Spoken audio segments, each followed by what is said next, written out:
I'm Jane Akins, the City of Northport's Community Engagement Coordinator. This is our first episode of our new podcast, Voices of Northport. In this series, we aim to preserve the living histories that shaped our city's identity by creating an audio archive through the voices who lived it. This week's guest is Joan Morgan, a former commissioner and longtime resident of Northport. Her decisions and contributions influenced the city's path.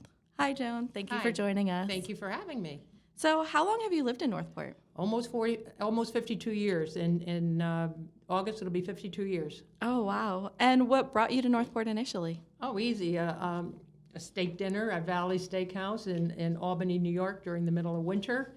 And my parents already went and signed, and we told them they were stupid. They bought swampland and all. And we went and we signed. And then we thought, well, hey, we were young, very young. We had, 2 babies, and we were thinking, okay, an adventure. We'll get down here, and if it's, a mess, we turn around and get back before our kids have any roots.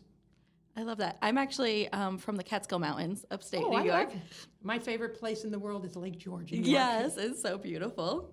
That is so funny. So what was Northport like when you first arrived? 41 was 2 lanes. There was about 1,200 people. 99% of them were over 65. Life in Northport was between Biscayne Boulevard and Sumter.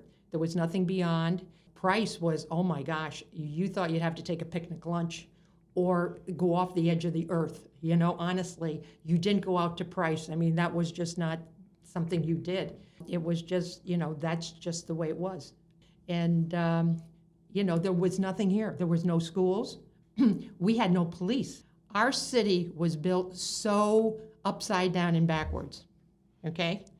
Quickly, the reason we became a city, because general development did not want to follow Sarasota County's building codes, and all of Northport was in Sarasota County. So how do you not have to follow Sarasota County building codes? You make it a city. Wow. So they brought their people up here in the middle of the night. They voted during lunch, okay? Oh, the election was totally illegal, I'm sure. Okay, and they made us a city, and Price was the one that put it through the state legislature, and that's why it's Price Boulevard, okay? And we became a city, and then General Development actually appointed our first commissioners, and they wrote the building codes. Wow. Convenient, huh? Very. Okay, we had the Police Hall of Fame, and we had no policemen. We had fire department, volunteers only, so we had nothing. My husband and I were promised that there'd be schools here in 2 years. We brought our 2 years and 2-month-old daughter and our 10-month-old son, so we thought they're going to be at the start of this whole new school system. It's going to be great. We got here and we found out that was a total lie. Oh, wow. And the only year I got the kindergarten, I made a kindergarten here before they got to kindergarten. That was the first real thing I got to do. You made a kindergarten? Oh, absolutely, at St. Paul's Presbyterian Church. I mean, we made them do it, because there's no way I'm going to put a kindergarten on a bus to go up to Venice. And after that, though, first grade through high school, our kids never, ever, ever got to go to a Northport school. We were hoping we could get the schools to catch up with them. It did not happen. So why did you run for city commission at such a young age? You were 32? In the 70s. Yeah. Well, actually, there's only been one younger, and that's Cord Miller, and he was not elected because there was no one running then. He just kind of went into it. But other than that, there's been 3 of us that were 32, Vanessa Carasone, Dave Garofalo, and myself. And other than that, they've been older. That's amazing. And, well, here's the deal. You had to. Everything in Northport, when we got here, there's 2 choices. See ya, goodbye, and a lot of people took that route, or do something about it. Okay, and basically we were maybe dumb enough to do something about it, and that we could do something about it, and that's just the way it was. So here's the deal. You had to, all right? At the time, the commissioners were also department heads, and the department that was open was called Transportation, Recreation, and Education, okay? I had a bachelor's in history, a master's in constitutional law and history, and, I was the only one on there that had a degree, okay? And the fact is I had young kids, and there was no schools, and I was going to fight to the end for schools and everything else. And let me tell you something, I was not wanted. I was public enemy number 1, all right? Truly, because the the powers to be and the mayor and some of them in office at the time, and that we didn't have a Democrat-Republican fight, okay? Who knows what they were, okay?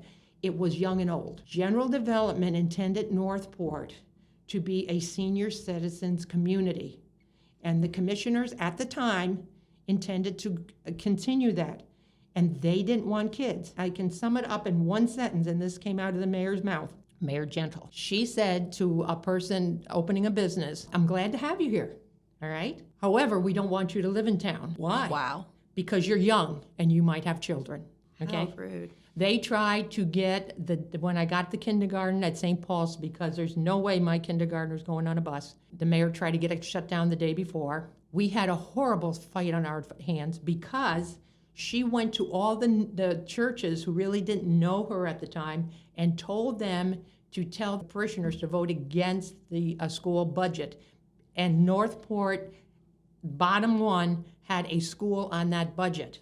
Now, that was just a token. It was going to be a long time before we moved up, but at least we were on the list. Right. And she told the people to vote against it. It got back to Jean Pillett, who was then superintendent of schools, and they wouldn't even go to City Hall. We had to meet them over at Trinity United Methodist Church, and that's where we talked with anyone from the county. Okay, so education. I mean, you were ahead of the department, not just the commissioner, head of the department. So I worked with the new chamber was setting up. I was the head of the first education committee for them. We worked on doing student government things. We worked on getting seniors recognized and getting them things. Our high school students, this is how bad it was. They were put in the back of a pickup truck, and they were taken over to Englewood to school. Okay, and in those days, in the late 70s, River Road going to Englewood was a very bumpy, bad ride. And in the back of a pickup truck. In the back of a pickup truck. There was no after-school buses, so these kids to be in sports or being anything, so you had to, okay? And recreation, okay? The only thing in the budget for recreation was the maintenance of the pool. General Development built us the pool over by Dallas White Park, and that was built in '54, and that was put there as our recreational source. And you know, look at what we gave for you. And it was the center of the community. I mean, it truly was. I mean, we had the pool, okay. Anyway, that pool had problems, big problems, in the fact that the one who was the supervisor of pools was a man who couldn't even drive a car because his license was taken away permanently because of all the DUIs. There was no money, $0, not one penny in the budget for anything except for pool maintenance. They used to shock the pool anytime an inspection was coming from the county. And let me tell you something, if you talk to any of the kids that were alive in those times, they will tell you how their eyes burned and everything else because of it, because they didn't know what they were doing, all right? There was no other recreation, none, zero. I had to run. I was a stay-at-home mom then. My husband was a math teacher down at Charlotte High School. God bless him, he, At that point, there were 3 red lights between us and Charlotte High School. There was only one red light in town, and that was at Biscayne, okay? So it was a and 2-lane road, and there was 3 police on at any time. All right, Northport could have been developed very, very differently. In 1974, John Deere, of John Deere Tractors and that, wanted to make Sumter, when they were building I-75, kind of the Jones Loop that's down in Punta Gorda. He talked about a hotel, a restaurant, and a gas station. The then mayor, same one we talked about before, said, absolutely not, it'll cost me 3 policemen. And I said, and it'll pay for your entire police force. Can you imagine, good or bad, how different Northport would have been if a motel, a restaurant, and a gas station were there on Sumter, and we were the main hub off of I-75 along there? I mean, it would have been a much different town, maybe worse, Right. maybe worse. I mean, but it would have been different. So there, you talk about decisions, okay? Our city hall, I mean, you talk about places and all this stuff. What we had for our first city hall, and I do want to get a placard there, historical committee, all right? That, where the election office is now, okay, was the police department, fire department, eventually the ambulance, and city hall. all right? You had a petition between, and you knocked on it if you wanted the people on the other side. There was a chair in the corner that had tape around it, and that's where you locked up the bad guys until they came and picked them up. And the back of a person's car was the rifles and that for the police department. Okay? Wow. So it was a very different world. And the thing is, as I say, either you are part of this or you flee. And that's just the way it was. And for some reason, we held on, and God bless the ones that did, because, we worked together. Now, so that's why I became it. And I put on, and I'm very, very proud of this, we put on soccer tournaments. We had Aldi Robertus, he volunteered to teach tennis. He was a former tennis pro. Michelle Haysham, who now the police department's named after, and our first woman police officer, she taught gymnastics. We did everything for free. We set up a running committee. We set up basketball at LeBray Park. We set up Mighty Mites for the little kids. Carlos Perez was the one that helped me with that, because when I took my son up to Mighty Mites up in Venice, they would put the Northport kids, maybe one on this team, one on that team, and it was like, no, that's not fair. I mean, they have no connection to anything. They're standing in the outfield like, what am I doing here? So we started Mighty Mites, and God bless Carlos, he did every single bit of that. We had the people that started Little League, the Dailies. Roy Daly was in a wheelchair that started Little League here, but he did it for his kids because he didn't want to go over to Venice and Englewood for them to practice. Okay, his wife Lorena had 3 different kinds of cancer. She scheduled her chemotherapy around when she would take the scores for Little League. That is I mean, amazing. that's the kind of dedication. When I started Mighty Mites, I got 4 teams within about 10 minutes. My daycare, and then Mike Metrione for J&M Heating and Cooling, Farley's Funeral Home, and Mike Morales would always Quality TV, and that's that's the Morales that's on the police force and that, but his dad, okay? And people would do it, all right? I went to Joe Jenkins from Northport Bank, which is now no longer Northport Bank, and when we got here, Northport Bank, which is right across the way from Farley's Funeral Home, that was a trailer, and that started on Otis Road in the 3rd bedroom of Bill Earnshaw. I went to Joe Jenkins one morning, and this is the kind of thing you could do. This is the community, okay? And I said, Joe, we need bleachers because we finally had a spot on now what's called Dallas White Park, okay? And I said, we have no bleachers, and they're just standing around, and there's nothing, and it's hot, and blah, blah, blah. And I said, we're going to do all these car washes and everything else. And I said, you're going to be so impressed, you're going to buy them for us. And he did. Then I went to Nita McGuire at First United Federal, and I said, Joe has bleachers, you have nothing. She bought the scoreboard, okay, which has now deteriorated. But those bleachers are still there, okay? And then I went to Gene Matthews, the sacred Gene Matthews, the wonderful Gene Matthews, bought a bulletin board, which unfortunately the kids destroyed. Okay, and then the next year I went back to Joe and I said, Joe, what are you thinking of? Both teams are on those same bleachers. They're fighting, Joe. Those bleachers have no one to talk to during the week. Right. He bought another set, and that's how we did things. And we took those bleachers over to the various trailer parks and set up shuffleboard tournaments. I always played to the senior citizens. My parents were there, and I love senior citizens. I was never against them. I set up a senior recreation board. We set up the Parks and Rec board. We did everything. We brought the people in. We did field days. And here's the advantage we had. You didn't need police, you didn't need a permit, and you didn't need insurance. Okay? That makes life a lot easier. It's very different. We did anything kind of like we could think of and wanted, so that was the advantage. I mean, we did such simple things like, take off your shoes and throw them in a pile, and everyone's got to find their shoes. Three-legged races. I mean, it didn't make. We just got people together. But this is what you had to do, and this is, what made it tough and gratifying all at the same time. You moved your couches out because all the boxes were there for the Girl Scouts. But the thing is, if you didn't do it, our garage was where the Little League stuff went. I mean, we all did it. It was like you had to do it for the kids. We dressed up all the kids. We made paper pumpkins. Sue Nash was one of the heads of that. And we put them in, just the back of a flatbed and took them over to Englewood for the parades to show them Northport had kids. We fought hard. And it was a real fight because Gene Pillett, who was the superintendent, we don't build schools to build communities. You cannot build a community without a school. So that's what we did. Okay, we started the daycare. We started out at Trinity United Methodist Church as a Mother's Morning Out.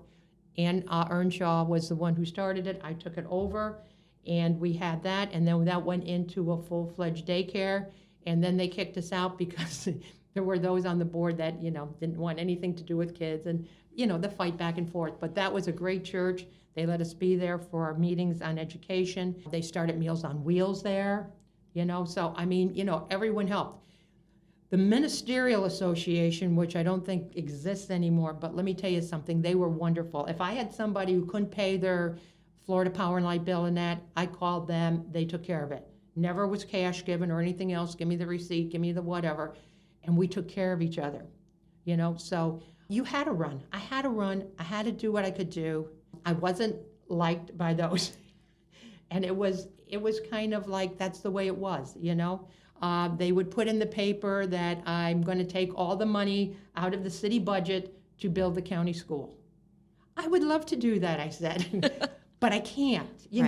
Tell me how to do it, I'll do it. But that's the way it goes. So, as I say, Gene Matthews' kids, my kids, and a lot of us, our kids never went to school in Northport, even though we fought so hard. But you had to fight. And as a mother with a son going into kindergarten, thank you so much for advocating for the kids and the activities for the children. Hey, we had to. It's different now. There are a lot of things to do, and I appreciate that. To begin with, I will tell you that the first couple of years, we had to have 25 kids' names down, and my husband and I would go around trying to find any tricycles. Okay, and basically I will tell you that I falsified the list, okay? And I admitted that to the superintendent years later, okay? But anyway, I had to come up with 25, and I did. I came up with legitimate kids. Some weren't born quite yet. Some were like too young for school, but I came up with, that are going to be viable living bodies. Yep. And then by the time we got the school going, then guess what? Then, you can't cancel it in the middle. We had Jackie Moscato, who was, I made her the first teacher there. Gene Pillett asked me who I wanted, and I got her. And she was tough, and my kids never forgave me. And then guess what? But here's the deal. I knew she was strong. I knew she would make it happen. It was at St. Paul's Presbyterian Church with no one around. But then guess what? What if Jackie had a heart attack and is there alone with the kids? So they had to give us an assistant. That was Sharon Risen. Sharon was kind of like they were the good cop, bad cop. Jackie was the disciplinarian. Sharon was the sweetheart. And it was a good balance for the kids. Right. Okay, then free and reduced lunches. Well, Northport, here we are, alone, satellite school. If you did not get a hot lunch, the whole Sarasota system would go down because you could not have some kids have lunch and others. So they had to bring them. So we had to do, the little pushy, and that's the way it goes. Amazing. And it was amazing, some of the things. There's so much. It's 51 years, almost 52 years of history here, okay? And there's so many people that got involved in that. We ran back in 1974, we ran Jim Boyer, who was the minister of Trinity United Methodist Church. We ran him for school board. We won the primary in 74, okay? Go look around. His name isn't anywhere. We won the primary. Guess what? A few days later, Jim calls me up and says, it doesn't look like Northport is in District 3. And I'm going, it's the paper. No. We thought we were such hot stuff. Oh, we thought, look at us. We're doing it. Because, if you're a Republican, because 74% of the people were Republican, and if you won the primary, you're it. Mm-hmm. The League of Women Voters had me on TV with them. The school board, and again, the superintendent thought Jim Boyer was going to be there. And Jim was the minister of the church. Besides, he was an educator. Okay. He had a degree in education. So he was perfect, okay, and such a good guy. Anyway, turns out that they had changed us and not even let us know. We thought we were so high and mighty that look at what we had done. We had tackled the mountain, baby. And guess what? We had tackled nothing. The person who was running against Jim didn't even know Jim was running in the wrong district. Now, wouldn't that have been a good campaign? Wow. The election office did not know that Jim was in the wrong district. I mean, don't you think that the election board should know that you're not even in the district you're signing up for? They would think so. Okay? The other people on the board didn't know. The person who was supposed to be at that point representing us didn't even know we were not in that district. So Jim, Bill Earnshaw, who I told you was the head of Northport Bank, he wanted to set up Jim in Venice. He said, we've gone so far with an apartment. And Jim said, no, I'm a pastor. My people have followed me. He had to back out. Now, how does that change Northport? Person who paid the most for that election was Dallas White. Dallas White was a commissioner. He died of a heart attack at 70, and he liked kids, all right? All the rest of us working on that campaign, my husband, we got paid once a month as a teacher. I wasn't working. Let me tell you something, there wasn't a lot of bucks around. But Dallas White paid for most of that election, all right? And we're so grateful to him. Okay, now, come Little League. I was the commissioner for recreation of the city. I was the first president and the head of the Little League Auxiliary, okay? I was the head of the Recreation Advisory Board, and none of the commissioners would come to anything with Little League. The mayor, you did not go to a kid's event. Dallas White felt differently. So what I did, I said that if no one comes and no one does anything, whatever, I am naming this park for Dallas White. And I named it for Dallas White, and it's never been approved by anybody. Yes, that is true. I've told people now, 30 years later, when it came to our 50th anniversary at Northport High School, I saw a sign up that said that I had named it, and it wasn't approved by anybody. We have it. And I'm going, I didn't tell anybody because they would absolutely, the commission that was there would totally, disqualify it when it happened. It was there. Marge Channel thought I was just naming the baseball field there, but it came the name of the whole park, and it's never been approved by anybody. But it's there. But it's there, and it's grandfathered in now, baby. So speaking of naming, the Morgan Center. Yes. Is that after us? You? Yes. Yeah, that's great. Yeah, that was a surprise. I did not work to get that activity center. My husband and I worked on a lot of things, anything dealing with running, racing, setting up those, and my husband's done 1 million of those, okay? All right, I tried to get an activity center decades ago and worked on it and didn't really get too far and all this stuff. But I worked basically to get the aquatic center. That was a 42-year fight. Back in 1978, I actually had a bid that was approved to build a new pool over at Dallas White, and it was Juan's Construction, and it was signed, sealed by the attorney and everything else. But then Andy Burney left the commission, and I could not get allocation of funds because it was a 2-2. 42 years of everything known to mankind, okay, and then finally we have the aquatic center. Actually, back in 2010, I had a 5-0 vote for a 50-meter pool, which I still wish we had, and we needed, and we should have had. But guess what? I was told, take what you can get. So we have the 25 stretch. God bless what we have.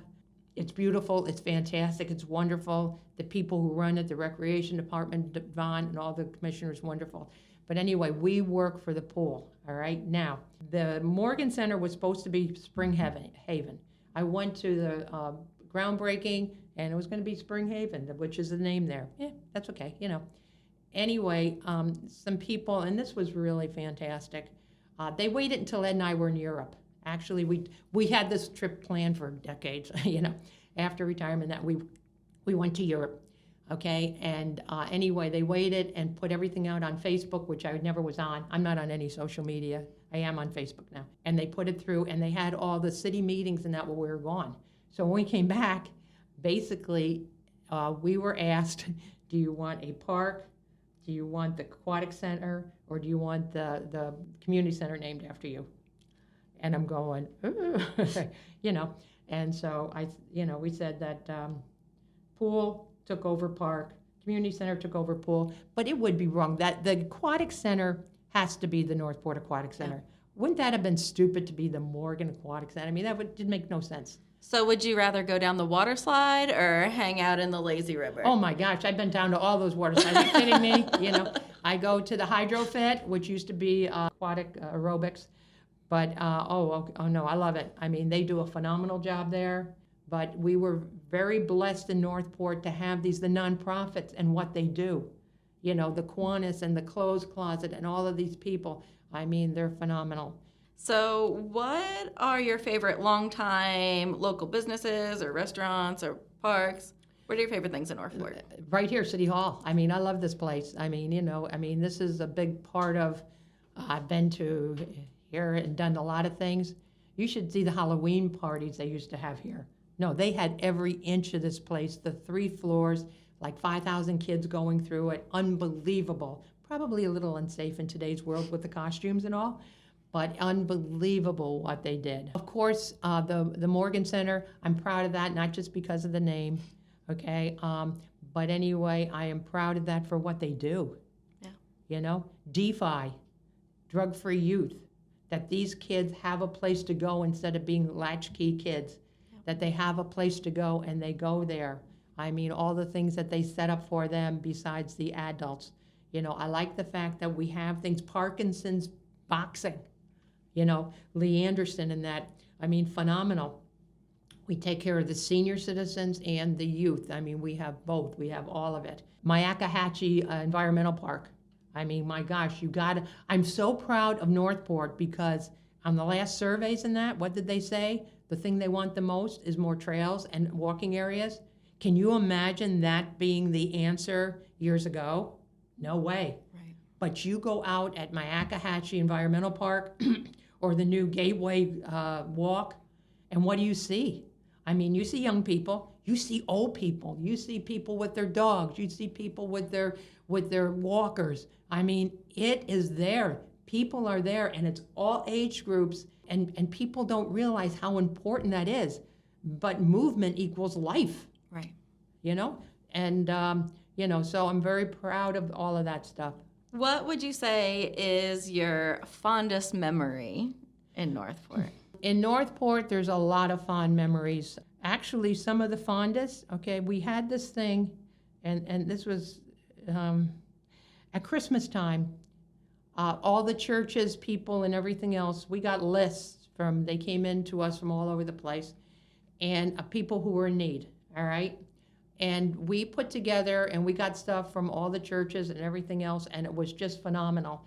And in our back room, and this is just so much for my kids, we had boxes with everyone's name on, and we had all of this stuff, and this is what you did in our house. You spread out all this stuff for all these people. And then we delivered it. My parents did, and we did, and all this stuff. Our kids ran it to the door, rang the doorbell, okay, and then got out of there, okay, and the people opened the door and you would see them, and it was great. We did bicycles, we did Ataris and that and all that kind of stuff, and it was, this caring, giving, community type thing. The police department actually even delivered some of the stuff, okay, but anyway, it was like everyone giving together. Now that got so big, and the Kiwanis and that kind of took that over, but phenomenal memories.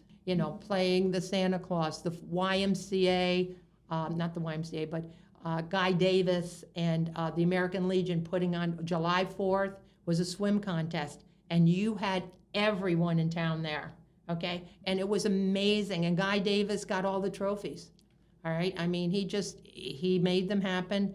And our kids, you slept with those trophies. Those were important. I love that. Yeah, setting up Mighty Mites, setting up girls softball. Our daughter came to us one day in the kitchen and said, I don't want to play with those boys anymore. and you know what? Ed umpired the next 4 years of girls softball. And, I got the sponsor, she got the girls. Those things that you could do. Of course, it's a much bigger organization now and all this kind of stuff.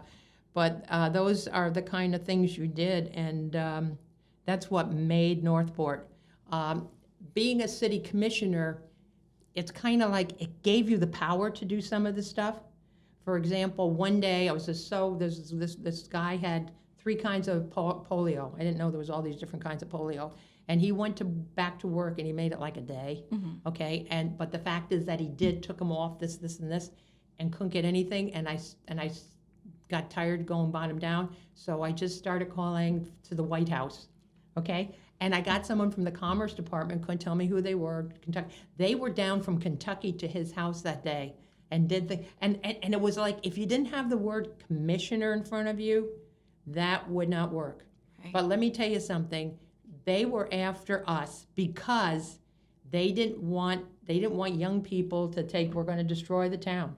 And I'm not telling you this was nice. We were firebombed. We had bullets in the front window of the house. We had our phone tapped. We had sugar put in the brakes of our cars. Oh, yeah.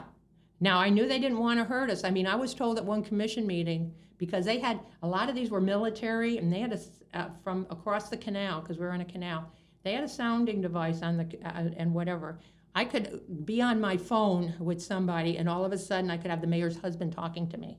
And I had a private line. Okay? That's I mean, ridiculous. no, it was real, okay?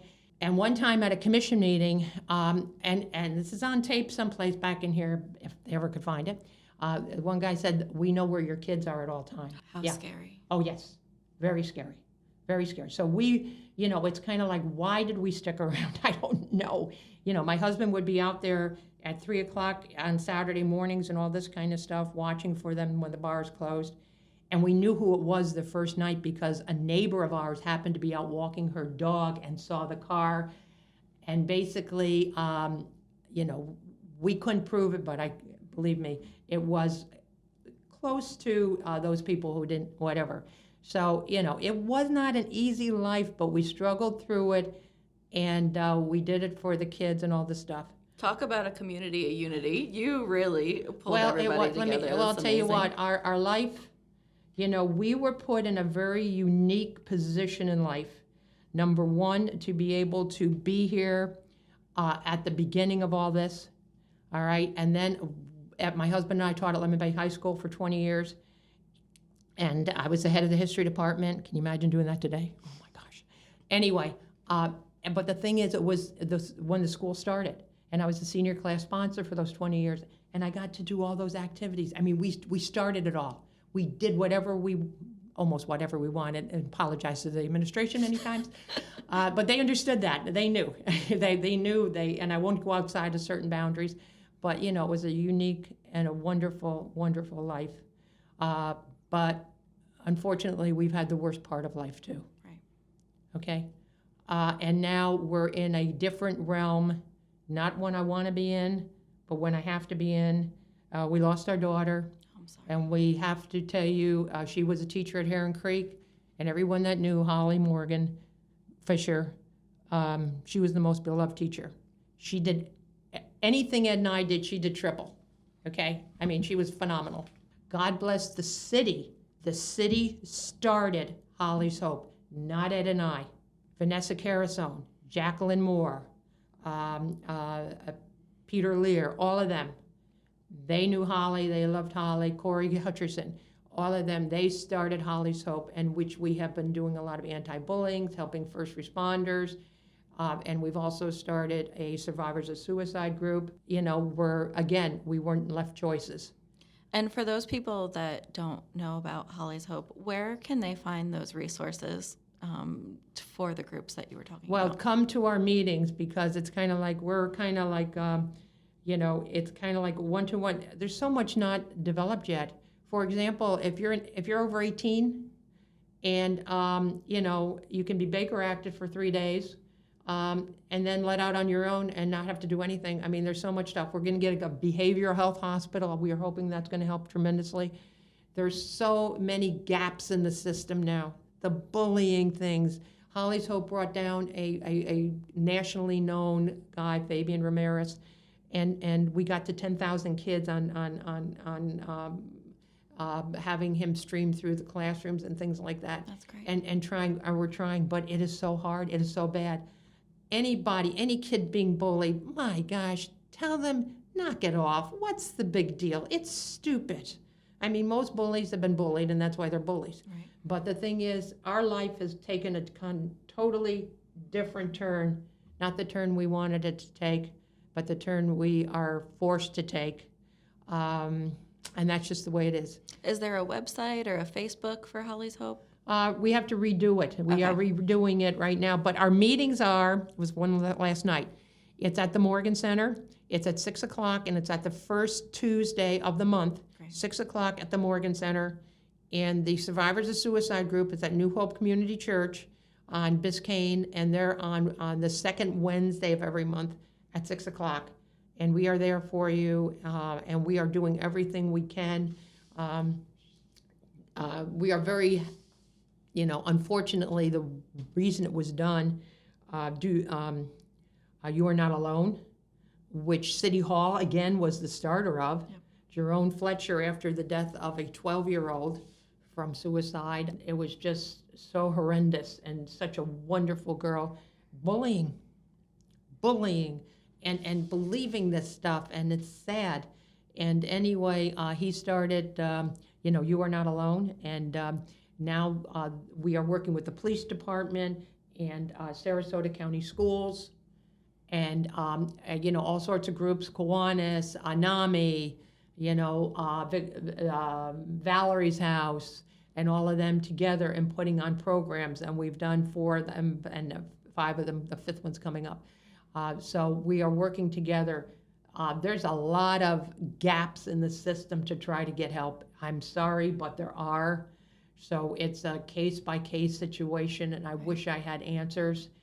But I don't know why this has been put on us. We had a fun-filled, pressure, exciting, nerve-wracking past world, and now we're into this new world.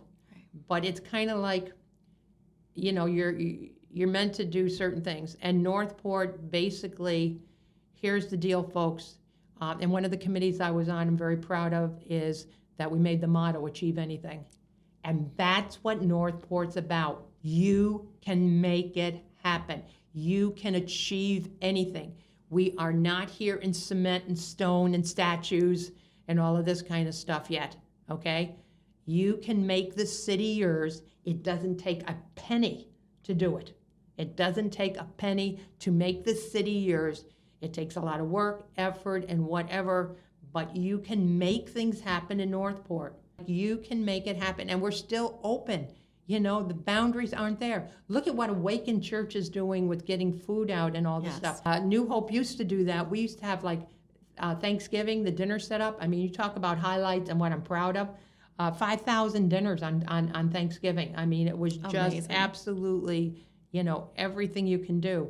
But Northport, our daycare, when we built the daycare, guess what? You had community centers. At our daycare, which was right next to Farley's, and then now New Hope Church, and then was our daycare, Northport Learning Center and Daycare. When we built that, we had to build that.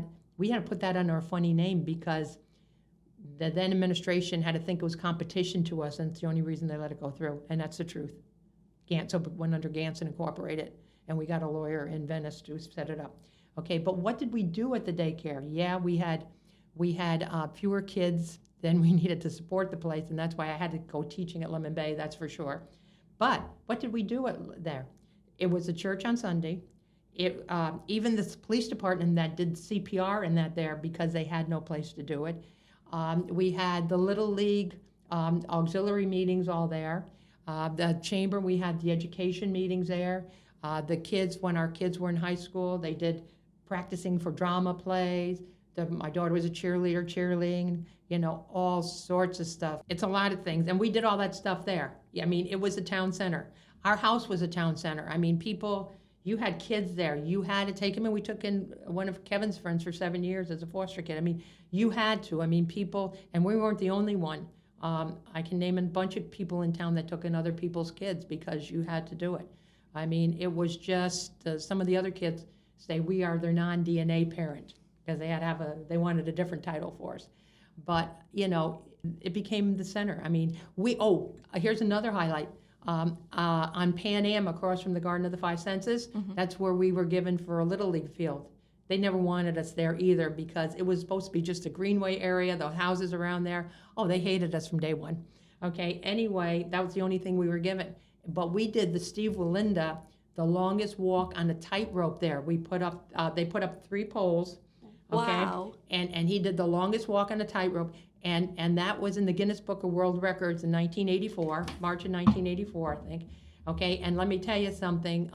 I don't know if it's probably not the record now, but it was then. And so we did cool things, and that's how we paid. That is cool. That's how we paid for the Little League field.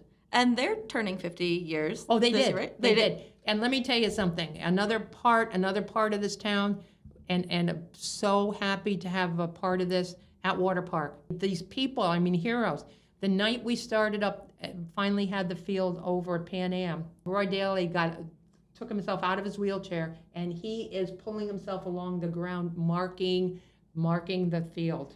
I mean, that's the love. kind of dedication. Yeah. Yep, we sodded it on Palm Sunday. People came by, and we said, pray for us. The church is so important. My husband was he was at St. Paul's. He was the superintendent of the Sunday school. We were the head of youth group. I mean, you had to do it all. At one point in time, because of the Mother's Morning Out, and some of the churches were in repair and all this stuff, I had a set of keys. City Hall, the United Methodist Church, San Pedro's Church, Biscayne Baptist Church, and the Methodist Church. It's like, wow, I can have fun here, But that's the way it was, People trusted. It really, our life it was all volunteerism, had nothing to do with money. Ziggy Persamersing, at the front of Bill Butler Park, in front of the Morgan Center. It's Bill Butler's park, and the soccer field is dedicated to Ziggy Persamersing. He did soccer. He got those kids, he pulled them up on his truck. We tie-dyed shirts, okay?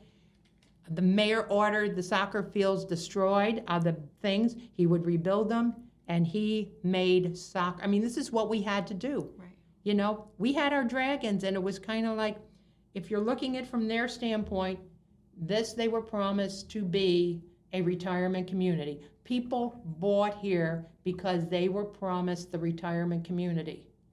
I can't say they're totally wrong because of that.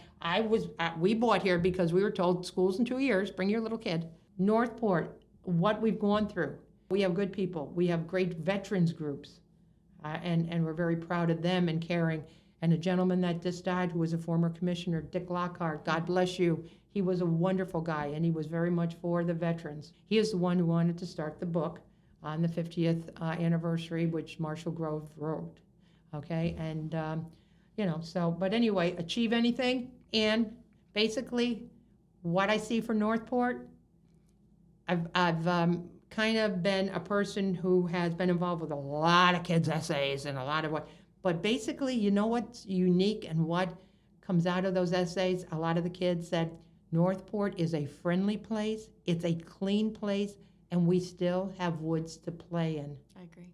Is that not what we want Northport to be? I want to encourage everyone to be part of the nonprofits, all of them, because let me tell you, they do a lot in this town, and if you didn't have the nonprofits, I don't know where we'd be, honestly.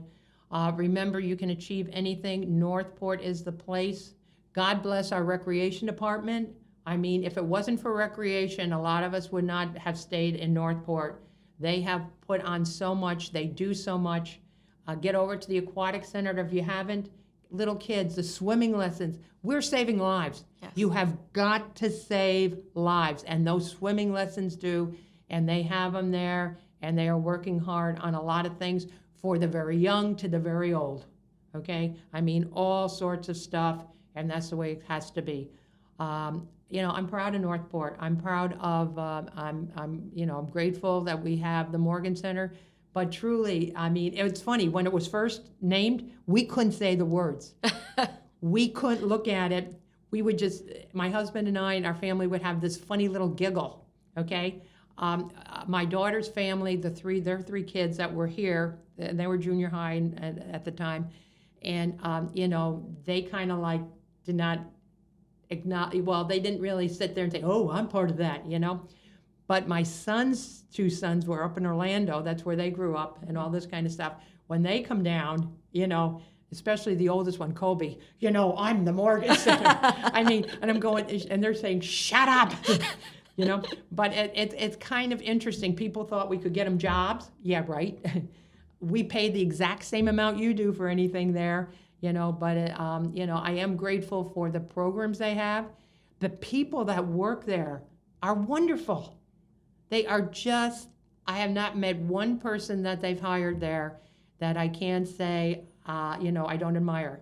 Our City Hall, God bless Donna and the decorations for City Hall.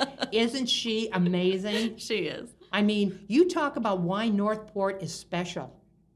You know, why Northport is special. God bless Jerome Fletcher and starting the, you know, You Are Not Alone. And God bless Kiwanis for Do the Right Thing. They just had those. We have to celebrate them. The police department care about the kids.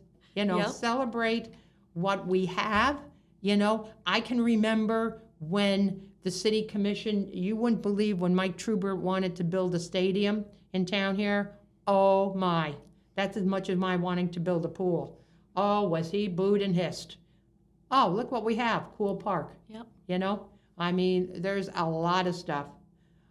You know, when I see the fireworks, I don't know who's doing them now, but I think of Henry Jackamer and all he did.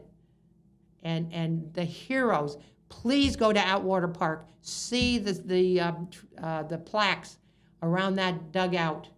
And to those heroes. Oh my, those are the heroes. So anyway, thank you. Thank all of you for everything you're doing. And thank you for advocating for the children and for the seniors and for everybody and for creating this community of unity. And you truly have achieved anything and everything. Get out there and be part of Northport, and I will be quiet. You are great. Thank you again, and we'll talk to you next time.